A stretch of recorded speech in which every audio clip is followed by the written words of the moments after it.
Meera road में आप्पा साहेब धर्माधिकारी सभागृह में सार्वजनिक गणेश उत्सव मार्गदर्शन कार्यक्रम संपन्न हुआ। नमस्कार, आप देख रहे हैं सतर्क पुलिस टाइम्स और प्रतिनिधि विकास वर्मा की रिपोर्ट।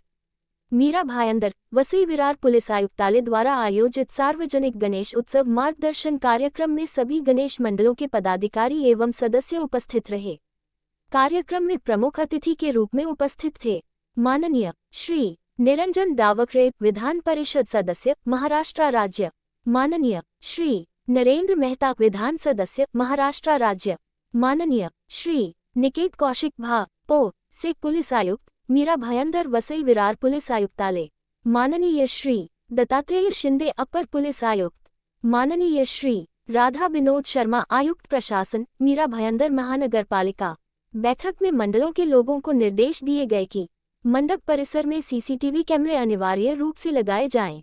सोशल मीडिया पर अफवाह फैलाने वाली या विवादित पोस्ट न करें।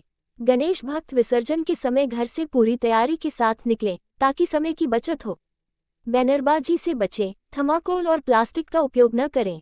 मंडप और बैनर लगाने के लिए महानगर पालिका से अनुमति अनिवार्य है। पुलिस ने स्पष्ट किया कि कानून के विरुद्ध कोई भी गतिविधि होने पर सख्त कार्रवाई की जाएगी। आइए जानते हैं उपायुक्त दत्तात्रेय शिंदे और विधायक नरेंद्र मेहता ने क्या कहा।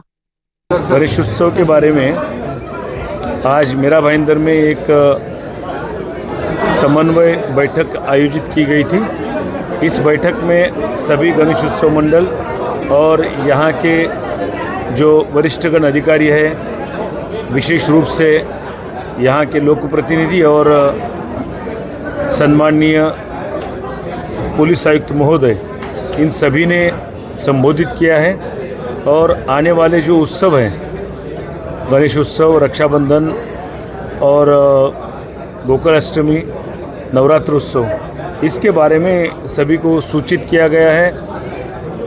विशेष सूचना ध्वनि प्रदूषण के बारे में दी गई है। लोगों में जन जागृति के लिए भी इसका उपयोग होगा।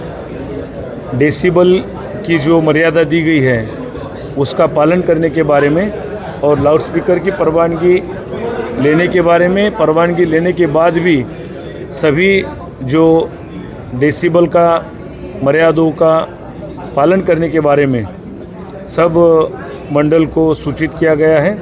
और आने वाले समय में जितने भी ये सन उत्सव हैं, सभी उत्सव में सभी नियमों का, कानूनों का पालन करते हुए और पूरे उत्साह भर पूरे इस फेस्टिवल सीज़न को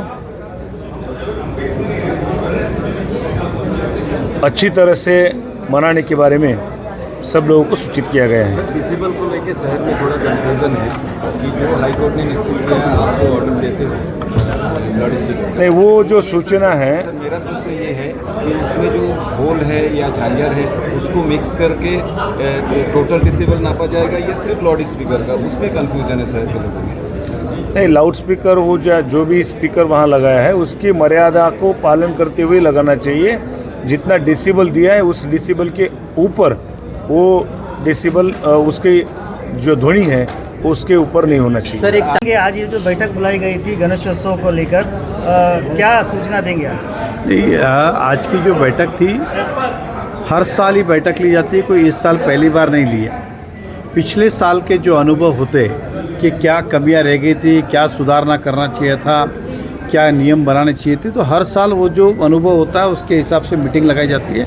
और पुलिस प्रशासन, महानगर पालिका, लोक प्रतिनिधि की संयुक्त बैठक लगाई गई थी ताकि पुलिस प्रशासन ने लिए हुए नियम, महापालिका ने लिए हुए नियम सभी गणेश उत्सव मंडल को अवगत कराया जाए और गणेश उत्सव मंडल की जो कुछ भी तकलीफ है वो अपनी बात यहाँ पे रखे और उसके अंदर क्या निवारण हो सकता है उस दिशा में पहल उठाना।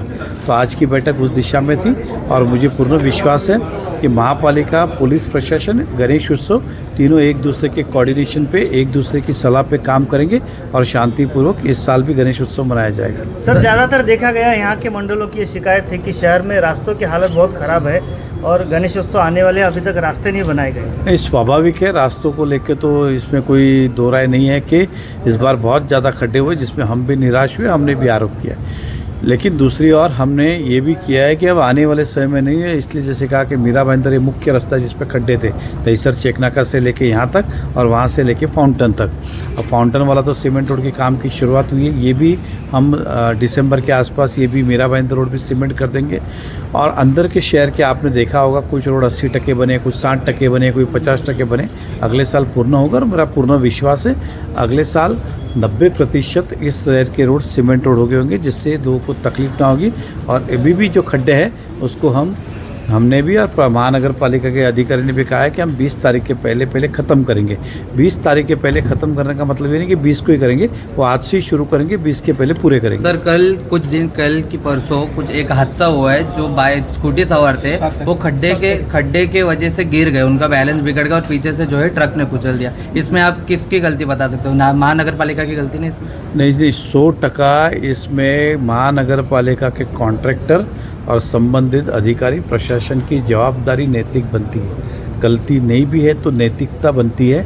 और कॉन्ट्रैक्टर के ऊपर हमने हाल ही में आज सुबह, क्योंकि मैं कल था नहीं यहाँ पर, मुझे पता चला, हम आज शाम को या कल सुबह महानगर पालिका आयुक्त के पास और पुलिस के पास जाएंगे कि संबंधित ठेकेदार के ऊपर गुना दाखिल करें और उसके ऊपर कड़क कार्रवाई की जाए और ब्लैक लिस्ट की उसके ऊपर प्रोसेस करें। क्योंकि उनको जो टेंडर कॉन्ट्रैक्ट दिया था वो आज से करीबन, जहाँ तक मुझे अंदाज़ है, 1.5-2 साल पहले दिया गया था और उसने उस समय पे काम पूरा कर लेता तो ये तकलीफ नहीं होती। समय पे काम पूरा नहीं हुआ, इसलिए दिक्कतें हुई है। तो कॉन्ट्रैक्टर इसमें सबसे पहला जवाबदार है। दूसरा, संबंधित विभाग और अधिकारी जिन्होंने समय पे अगर ये निर्णय लिया होता तो आज ये हादसा टल सकता था, ऐसा मेरा कहना है। सर अभी और 11 दिन बाकी है 20 तारीख आने के लिए। अगर इससे पहले भी अगर ऐसे घटनाएं होते हैं तो इसके लिए आप क्या कहना चाहोगे? नहीं स्वाभाविक, देखिए मैंने तो खुलेआम पब्लिक में आके कहा था कि कमिश्नर साहब घर से बाहर निकलिए, शहर के खड्डों की हालत देखिए। और जाहिर रूप से पब्लिक से माफ़ी भी मांगी थी कि इस बार इतने खड्डे जी पहले कभी देखने नहीं मिले। अब उसमें से कुछ खड्डे उन्होंने भरे, कुछ का काम शुरू है, कुछ को पूरे हो जाएंगे ऐसा विश्वास है। लेकिन और ज़ोर से इस बात को हम प्रशासन में रखेंगे। डंपर जो है तेज गति से चलते हैं, उनके ऊपर कोई नियंत्रण नहीं है। मैंने कहा देखिए मैं कल बाहरगाँव था, रात को 10 बजे मैं आया हूँ, मुझे जानकारी कल जहाँ मैं बाहरगाँव था वहीं मुझे मिली है, इसकी पूरी जानकारी लूँगा। इस एक्सीडेंट के अंदर जिस किसी की भी लापरवाही हो, वो कॉन्ट्रैक्टर हो, महापालिका के अधिकारी हो, डंपर वाला, उस पर कार्रवाई होनी चाहिए। आदमी तो वापस नहीं आ सकता है, लेकिन कम से कम इस कार्रवाई के माध्यम से बाकी लोगों को सबक मिले और इस तरह की लापरवाही ना हो। सर क्या लगता है पीड़ित परिवार को मुआवजा नहीं मिलना चाहिए इसमें? मैं स्वाभाविक है कि उस ठेकेदार को ही कहेंगे हम, मैंने वो भी लिखा है महानगर पालिका के कि उस पीड़ित परिवार को ठेकेदार के माध्यम से मुआवजा मिलना चाहिए। थोड़े दिन पहले जो प्रिजन पार्क में रिक्शा का हादसा हुआ था उसका भी नुकसान भरपाई, क्योंकि वो महिला रिक्शा चला के अपना घर चलाती थी, उसे यहाँ के नेताओं ने पैसे दिए, उन्होंने वापस लौटा दिए।